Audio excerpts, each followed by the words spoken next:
The transatlantic slave trade, a chapter in history that has left a lasting impact on the world we live in today. For over 4 centuries, millions of Africans were forcibly taken from their homes and transported across the Atlantic Ocean to work as slaves in the Americas. The legacy of this trade is one of unimaginable suffering and trauma, but also of resistance and resilience in the face of oppression. In this video, we'll explore the history of the transatlantic slave trade, its impact on the world, and the ongoing struggles for justice and equality that have grown out of this dark period of human history. The origins of the transatlantic slave trade can be traced back to the early years of European colonization in the Americas.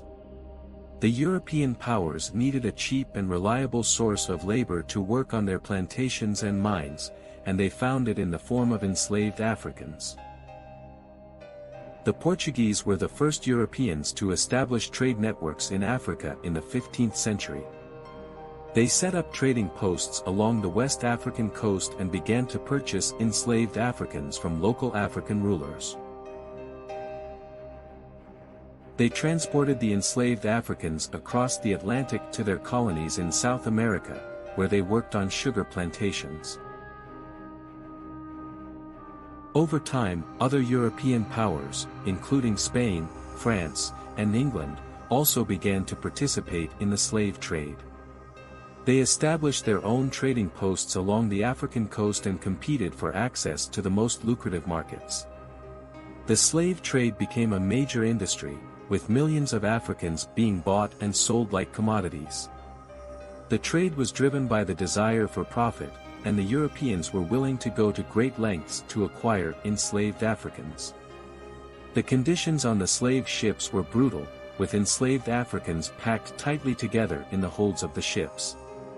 Disease was rampant, and many enslaved Africans died during the voyage. The true origins of the transatlantic slave trade lie in the brutal exploitation of Africa by European powers. We must never forget this history if we hope to create a better future for all.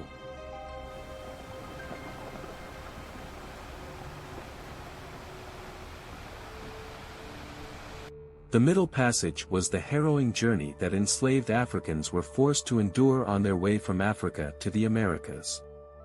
The voyage across the Atlantic Ocean was a grueling and deadly journey that lasted anywhere from 6 to 12 weeks.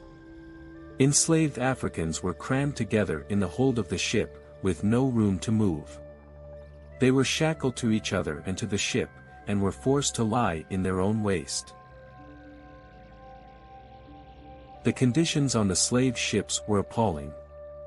The ships were designed to maximize the number of enslaved Africans that could be transported, rather than to ensure their safety and comfort. Enslaved Africans were subject to horrific treatment on the voyage. They were often beaten, whipped, and even thrown overboard if they became sick or died. The cramped conditions on the ships, combined with disease and malnutrition, meant that many enslaved Africans did not survive the journey. It's estimated that as many as 2 million enslaved Africans died during the Middle Passage. The survivors of the Middle Passage were sold into slavery in the Americas, where they would be forced to work on plantations and in mines. The triangular trade was a system of trade routes that connected Europe, Africa, and the Americas during the colonial era. European merchants would set sail from ports like Liverpool, Bristol, and Lisbon, carrying goods like guns, textiles, and alcohol. They would sail to Africa, where they would trade these goods for enslaved Africans, who had been captured by slave traders. The slave ships would then travel across the Atlantic Ocean to the Americas, where the enslaved Africans would be sold into slavery to work on plantations and in mines. The profits from the sale of enslaved Africans were used to purchase goods like sugar, tobacco, and cotton, which were then transported back to Europe. The cycle would then begin again, with the merchants using the profits from the sale of these goods to finance further voyages. The triangular trade was a brutal and exploitative system that had a devastating impact on the lives of millions of people.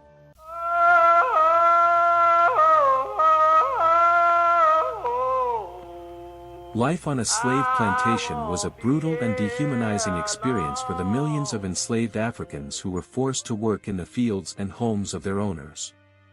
The plantation owners saw the enslaved Africans as nothing more than property, to be bought and sold, worked and punished as they saw fit.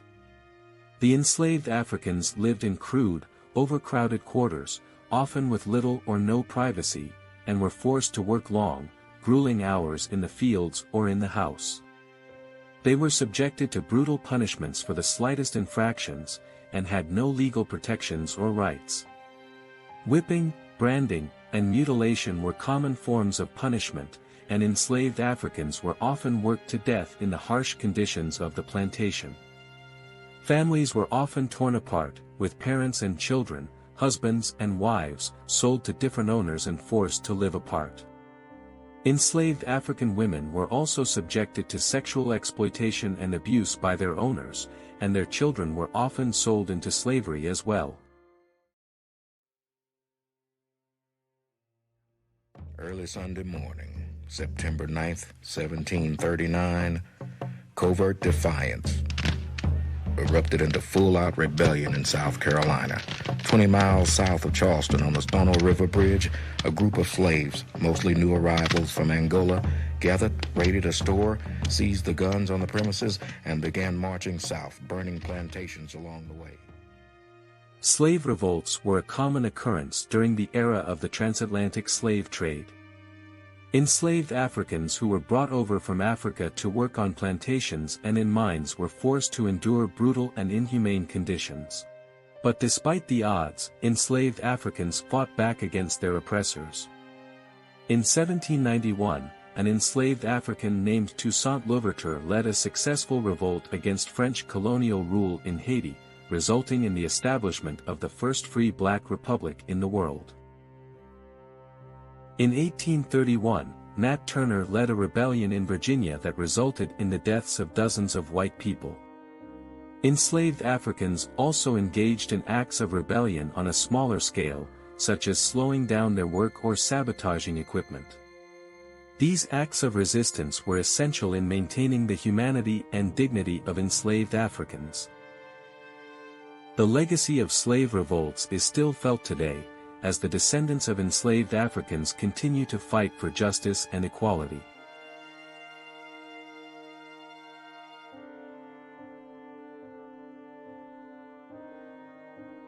We raise the wheat, shoot it, shoot it. They give us the corn, shoot it, shoot it. We bake the bread, shoot it, shoot it. They give us the crust, shoot it, shoot it. We sip the meal, shoot it, shoot it. They give us the husk, shoot it, shoot it. We peel the meat, shoot it, shoot it. They give us the skin, shoot it, shoot it. And that's the way, shoot it, shoot it. They takes us in, shoot it, shoot it. The abolition movements of the 18th and 19th centuries were a powerful force in the fight against the transatlantic slave trade. Abolitionists were individuals and organizations who fought to end the institution of slavery and free the millions of enslaved Africans held in captivity. One of the most famous abolitionists was William Wilberforce, a British politician who worked tirelessly to end the slave trade. Frederick Douglass, a formerly enslaved African who became a prominent abolitionist and writer, used his personal experiences to speak out against slavery and racism. Harriet Tubman, a formerly enslaved African who escaped and later helped others escape to freedom through the Underground Railroad, also played a crucial role in the abolition movement. These abolitionists and many others used a variety of tactics to fight against slavery, including public speaking, writing, organizing, and even direct action. Their efforts eventually led to the abolition of the transatlantic slave trade and the emancipation of enslaved Africans in many parts of the world. In the United States, President Abraham Lincoln issued the Emancipation Proclamation in 1863, freeing enslaved Africans in Confederate states.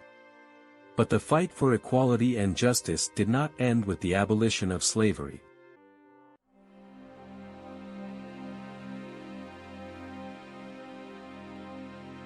The slave trade fueled the economies of Europe and the Americas. Enslaved Africans were forced to work in brutal and inhumane conditions, and their labor was essential to the production of sugar, cotton, and other crops that were exported to Europe. The civil rights movement of the 20th century was a direct result of the legacy of slavery and racism. Freedom Now movement, hear me. We are requesting all citizens to move into Washington, to go by plane, by car, bus, any way that you can get there. Walk if necessary. We are pushing for jobs, housing, desegregated schools. This is an urgent request. Please join. Go to Washington. But the impact of the transatlantic slave trade extends beyond the struggle for racial justice. African culture, language, and traditions have also had a profound impact on the world. From jazz music to Caribbean carnival, African culture has enriched the world in countless ways. The legacy of the transatlantic slave trade is a reminder of the power of resistance, the importance of justice and equality, and the need for compassion and empathy.